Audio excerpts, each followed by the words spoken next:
I mean, 10 to 1 on stage. The kind of athleticism that we have seen on the stage by the women, and the kind of poses that they've done, I mean, I don't think that we could ever dream of doing those things. But we could, guys could. And it's the same as in gymnastics, you know, women on the other hand in gymnastics, the guys did muscle control. And he would beat Steve Reeves. And Steve Reeves clearly was, you know, the handsome and beautiful body, but he could not control his muscles in his body the same as John Grimmick. And so John Grimmick would outdo him in the posing, not in the physique. And at that time, those days, they paid a lot of attention to that. And so what I'm saying is, it's just that I think the guys should just put more emphasis on the posing and the performance, make it more dramatic, and really train posing every day for an hour, so they are in a condition, they're in a condition to be able to perform without wiping out on stage and having to go through heavy breathing kind of a drama after having done 4 poses or 5 poses. Well, just throwing it out there as an idea, but perhaps if the vacuum pose was added to the mandatories, that might be an idea to you know, kind of set it in stone that, you know, just like a front double bicep, the most muscular side chest pose, the vacuum pose gets added in, and that becomes a mainstay. If you can't do it, it's going to hurt you. Yeah, it needs to have a discussion, a dialogue, like in everything. You know, whenever you want to make changes, you bring people together. It's not just my idea or your idea. Let's have everyone talk about that. Let's have a discussion about that. Where do we want to go with bodybuilding? Bring all the magazine editors together. And everyone should have something to say about that. And I think that you will see that you will come up with a good decision. We talked about some of the great old physiques, John Grimmick, Steve Reeves, certainly two that come to mind of early bodybuilding guys that you yourself idolized growing up, along with the late great Reg Park. One of those other great physiques. So all of those competitions that I lost, you know, fair and square. Frank never let you forget that one, did he? Frank Zane? No, he shouldn't, because this is his claim to fame. I mean, I know that anyone that beat me can brag about it from here to eternity. That's perfectly fine. It's their right. And you know, Frank Zane was an extraordinary bodybuilder. He won the Mr. Olympia and several times right here in Columbus. And I'm a big fan of his, you know, because he has continued promoting bodybuilding, doing his seminars and writing his books and doing all that. He's a fun guy. I love the old stories, obviously, the 72 Olympia and all these. For all the bodybuilding historians out there, to us, these are the best stories, of course, because they're real and they're true, and they were a time and a place. And you know, we really appreciate you, giving some of those insights, especially to the things that are like in the pumping iron era, because they're all making a movie and they're selling books. So for many of us, we always wondered, which is truth, fact and fiction. Is some of this for the movie, or some of this, for real. You and Louis going against each other in that 75 Olympia in Pretoria, often talked about as well as, well, a lot of that was just kind of staged. Is it true, Arnold, that you were actually set to retire in 74, and it was Joe Weider that actually basically talked you into coming in 75 actually and competing? Did he actually have to kind of goad you into competing for that title, or was that something you were still gunning for 6 titles at that time? Well, you're absolutely correct. I was going to retire in 1974, and the reason was because I was just hired to play in the movie Stay Hungry with Jeff Bridges and Sally Fields. And so that movie started in the spring of 1975 and went to the summer of 1975. So there was no way, to think that since Bob Rafelson, the director, wanted me to go down to 210 pounds, otherwise he wouldn't have given me the movie. So I went down to 210 pounds, exactly on the start date of the film. I weighed 210. And so I felt like there's no way for me to compete in that year. So I should just forget about competition, because I wanted to get into acting and I wanted to do movies. That was my big desire, to go from bodybuilding into movies. And I felt here's the perfect opportunity, working with Bob Rafelson, who did 5 Easy Pieces and Easy Rider in those movies, and discovered Jack Nicholson, I think he's the perfect guy to work with, you know, and I should now just put that aside, and this is my new, you know, hobby, profession, direction that I want to go. And so that's exactly what I did. But then, not Joe Weider, but George Butler came to me, who did the book Pumping Iron with Charles Gaines. It was highly successful. And he now wanted to do a documentary, make this book into a documentary. And he said, look, there is no documentary, there's no Pumping Iron if you're not competing. I need you to compete in the competition. And I said, well, I can't. And so this went back and forth. And then eventually I figured it out that maybe I could compete, but I would never get to the size that I was in 1974. Because I weighed 246 that year when I competed. And I felt when I'm down to 210, yes, muscles have a memory and you can get them back quickly in 3 months, but I just felt that I was not going to get to the size that I was. And so, but anyway, I made a commitment then, yes, I will go. After we finish with Stay Hungry with the film, that we will go and start filming Pumping Iron, and I will start training, and whatever happens, happens in Mr. Olympia in South Africa.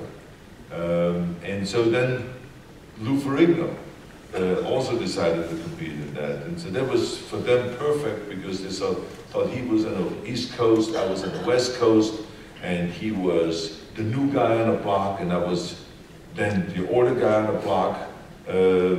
I was on the way out, and he was on the way in, and he just won Mr. Universe twice, and all of those kind of things. So it was like, it was perfect. He was the big guy. And so it was like, okay, let's make this like, you know, the adversaries. And so that whole story was created.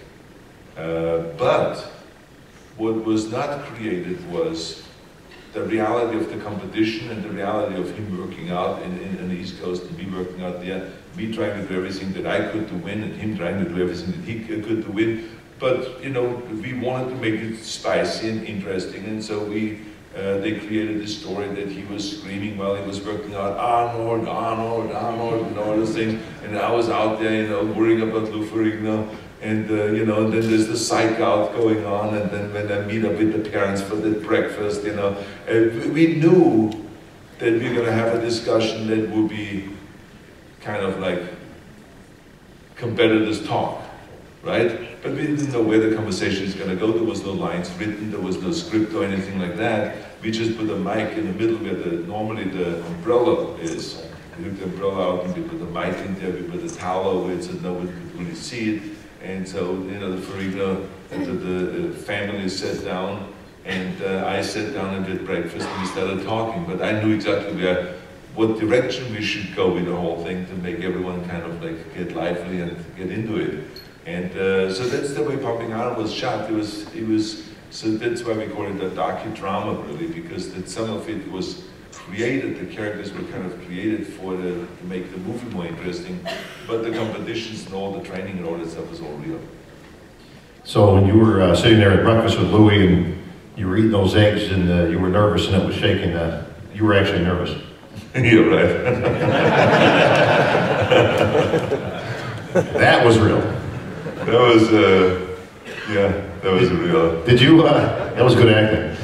Did you consider Louis a threat to you at that point? Now, he was the new guy. He was very young at the time, but he was big. He was 6'5", and you know, 270 pounds, whatever it was. And you were admittedly coming off of a movie set, you know, down in weight, you know, not back at your 74 conditioning, but you know, you knew you could still obviously put up a good fight. But did you think Lou had any chance? Or did you just think you were too far ahead of him at that time? Well, there were two bodybuilders that were very dangerous: Sergeant Nubray and Lou Ferrigno. And you never can go to a competition and think that you have it sewed up. I mean, that's when you make mistakes. So Lou Ferrigno I saw a year before in New York, and he just won the Mr. Universe competition. And he was so ripped, and he was gigantic. I mean, you know, he was 6'5", and he had wider shoulders than I had, and he was pretty massive, and for the guy that big, that thick, and that ripped is dangerous. So then it's the posing. You know, how good is he in the posing? And so I felt that if he makes that same progress as he made from 1973 to 1974, if he makes that same progress from 1974 to 1975, I'm in deep trouble. And especially I'm in deep trouble because I could never reach the 246 that I weighed in 1974. I only got up to 135, and that was it, because I didn't have enough time. So it was you know, it was not that easy, but I was very lucky that year that Lou Ferrigno came in. He wanted to gain more weight very quickly, so he was not happy with maybe gaining 5 pounds that year. He wanted to gain 10 or 15 pounds. And he thought that by doing that, he's going to be so massive that he's going to make me look like a little guy. And it backfired. Because, you know, it always backfires when you try to gain too much weight in a short period of time, because the body doesn't work that way. And so he was a little smooth, and that was very helpful to me to win the competition. Well, Louis would go on to find greatness, as we all know, as the Incredible Hulk, and you would obviously seek your own path. Speaking of the Incredible Hulk, I've heard that you actually auditioned for the role of the Incredible Hulk, but they turned you down because you were far too pretty. Well, it's interesting because Tannenbaum was the head of the TV division at Universal. He called me and he said they wanted to come in to talk to me about the Hulk. And I came in and I met with him, and as soon as I found out that it was not a speaking role, I said to him that my career is going in a different direction. I said I would not want to have a role that is another speaking role, and I turned it down. He's totally understood that and said, do you have any other guys that maybe are bigger than you? And I said to him, I sent you 2 guys over here. And I sent him Dan Howard, and I sent him Lou Ferrigno. And they immediately fell in love with Lou Ferrigno. They thought he was perfect because he was that big, and that he was at the very beginning. He also wanted to get into acting, and so he was in the very beginning, he hasn't done anything yet. So he felt like it didn't bother him that he didn't have to talk or anything like this, because he will get the exposure, he will get the stories out there, and he will be on a roll, which is true. And so Lou took the job, and he did a terrific job with that, and the series was highly successful, and that launched Lou in many other directions after that. And Hercules movies and all the stuff that he did, TV shows and all the stuff that he did. And his son, excuse me, Tannenbaum's son, is now a very famous producer in Hollywood. And he just came to me 2 weeks ago because he wants to go in partnership with me and do a TV show about the 70s, Muscle Beach, Gold's Gym, and that whole era. And so it was really interesting to have the son of Tannenbaum sit there, and me having talked to his father all these years before, or decades before, about the Hulk. So in any case, I was very happy that it was asked, and I was very happy that I could refer other guys to it, and that they choose, and they chose Lou, and I was very happy for Lou because he got the part and all that. So on any given weekend, myself or anybody out here, we're home, we're flipping channels, watching TV, seeing what's on. The news quickly, or when I wake up in the morning, watch the news quickly, then I read the papers and stuff like that. But I just don't have the time really, I don't know when, to sit down and to start watching movies on television. I mean, there's just not enough time to do that. So when you have a family, when you have kids, and they want you to do things, and